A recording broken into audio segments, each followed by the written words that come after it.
வணக்கம். Pre market analysis நேற்றே நம்ம சொல்லியிருந்தோம். ப்ரீ மார்க்கெட் அனாலிசிஸ் நம்ம ஆரம்பிக்கலான்னு இருக்கோம்.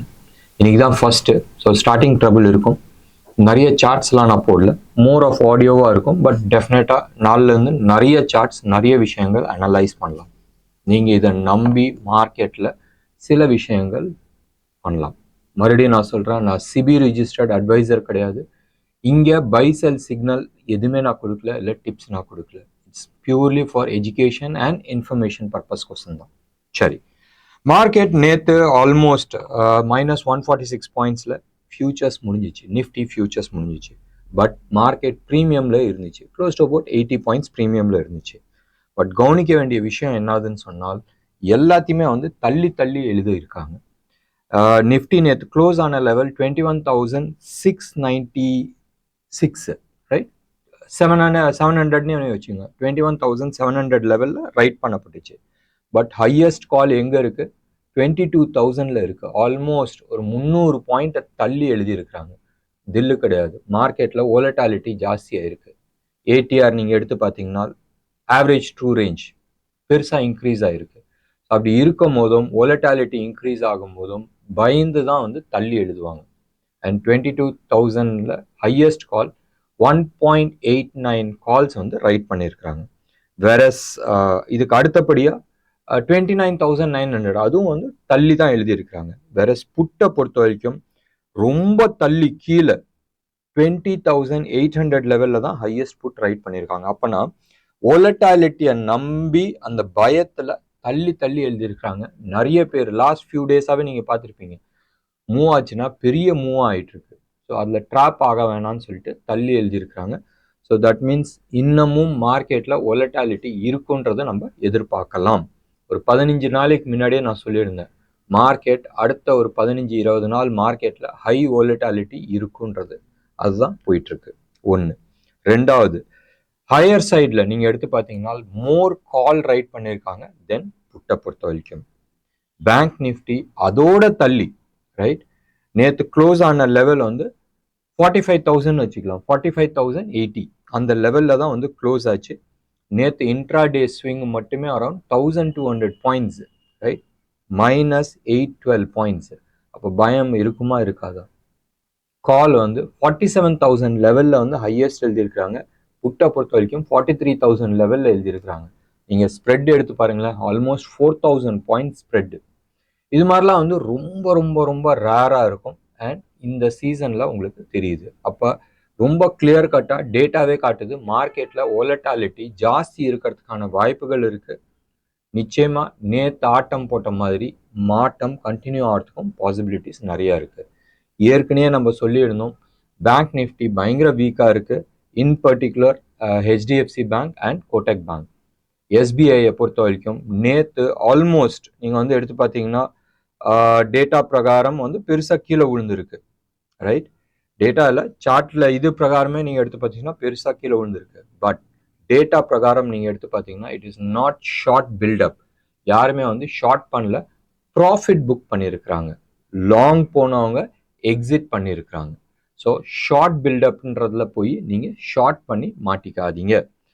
அண்ட் பாரத் ஃபோர்ஜை பொறுத்த வரைக்கும் எஸ், பெருசாக கீழே விழுந்துச்சு. ஆல்மோஸ்ட் 14.11% கீழே விழுந்திருக்கு. இன்னொன்று என்ன கவனிக்க வேண்டிய விஷயம்னால், ஓப்பன் இன்ட்ரெஸ்ட்டும் இன்க்ரீஸ் ஆகிருக்கு. அந்த இடத்துல ஷார்ட் பில்டப் ஆகிருக்கு. வேறஸ் எஸ்பிஐயை பொறுத்த வரைக்கும் ஷார்ட் பில்டப் ஆகலை. ஸோ அங்கே போய் ஷார்ட்டில் போய் மாட்டிக்காதீங்க. இன்னைக்கு மோஸ்ட் லைக்லி இருக்குன்றது நான் சொல்ல, மோஸ்ட் லைக்லி ஒரு புல் பேக் வந்தாலும் வரலாம் போஸ்ட் ஒரு 11-11:30க்கு அப்புறமா. நீங்கள் யூஎஸ் மார்க்கெட் இன்னைக்கு மார்னிங் நீங்கள் எடுத்து பார்த்தீங்கன்னா நேற்று ஆல்மோஸ்ட் +200-300 பாயிண்ட்ஸில் இருந்தாங்க டவ் ஜோன்ஸ். பட் க்ளோஸ் ஆகும்போது 121 பாயிண்ட்ஸ் ப்ளஸில் க்ளோஸ் ஆகிருக்கிறாங்க. அவங்க செம்ம புல்லிஷாக இருக்கிறாங்க. காரணம், அவங்களோட ஐஐபி டேட்டா. நேற்று நம்மளோட இன்ஃப்ளேஷன் டேட்டா சொன்னால் ஐஐபி டேட்டாவும் பாசிட்டிவாக இருந்துச்சு. டிசம்பர் மாதம் இன்ஃப்ளேஷன் டேட்டா 3 months லோவில் இருந்துச்சு. இது எல்லாமே பாசிட்டிவாக இருக்குது. பட் மார்க்கெட்டை போட்டு மிதிச்சாங்க. இது இருக்கட்டும். யூரோப்லேயும் நேற்று எக்ஸ்பேன்ஷன் தான் நடந்துச்சு. அதாவது அவங்களோட மார்க்கெட் கான்ட்ராக்ட் ஆகிட்டே இருக்குது, சுருங்கிட்டே இருக்குது. பட் எந்த ஸ்பீடில் இவ்வளோ நாள் சுருங்கிட்டு இருந்துச்சு அந்த ஸ்பீடு குறைஞ்சிருச்சு. அப்போ எங்கேயோ ஒரு இடத்துல வந்து இது நிக்க போது, நின்னதுக்கு அப்புறமா மறுபடியும் எக்ஸ்பேன்ஷன் ஆகிறதுக்கான வாய்ப்புகள் இருக்குன்ற மாதிரி தான் பார்த்துட்டு இருக்காங்க. இது இந்த ஃபால் வந்து ஒரு புல் பேக்கான்றது தெரியாது. அதே மாதிரி தான் யூரோப் மார்க்கெட்டும் நேற்று அது வந்து ஒரு பாசிட்டிவாக இருந்துச்சு. யூஎஸ்லேயும் ஐஐபி டேட்டா, அதாவது இண்டஸ்ட்ரியல் ப்ரொடக்ஷன் வந்து ஹையாக இருந்துச்சு. அதுக்கான எதிரொலி தான் மார்க்கெட் வந்து தூக்குச்சு. அந்த எதிரொலி இந்தியன் மார்க்கெட்லையும் காட்டுமான்றது பார்க்க வேண்டிய ஒரு விஷயம். இப்போதைக்கு மக்களோட திசை பூரா கவர்மெண்ட் எப்படி ரியாக்ட் பண்ண போகுது ஃபார்மர்ஸ் ப்ரொட்டஸ்டர் ஒன்று. ஏன்னா இவ்வளோ நாள் வந்து ஃப்ரீ ரன்னாக போயிட்டு இருந்துச்சு. நீங்கள் வந்து எடுத்து பாருங்க, ராமர் கோயில் திறந்தாங்க, அடுத்த நிறைய விஷயங்கள் பண்ணிட்டு இருந்தாங்க. இன்ஃபேக்ட் நாளைக்கும் வந்து யுஏஇ போயிட்டு இருக்காங்க, அங்கேயும் வந்து ஒரு கோவில் திறக்கிறாங்க. அதுவும் வந்து it ads up to their winnable situation. நேற்று உங்களுக்கு தெரியும், கத்தார்ல இருந்து ஒரு 8 நேவி அஃபீஷியல்ஸை வந்து ரிலீஸ் பண்ணதும் பாசிட்டிவ். நாளைக்கு யுஏஇல கோவில் திறந்ததுக்கு அப்புறமா கத்தார்ல போயிட்டு they are making some large energy agreements வந்து கவர்மெண்ட் சைன் பண்ணுது. இது எல்லாமே வந்து பாசிட்டிவா இருக்கிறதுக்கான வாய்ப்புகள் இருக்கு. பட் இந்த ஃபார்மர்ஸ் ப்ரொட்டஸ்ட் எப்படி கவர்மெண்ட் ஹேண்டில் பண்ண போறாங்கன்றது ஒரு கேள்விக்குறியா இருக்கு.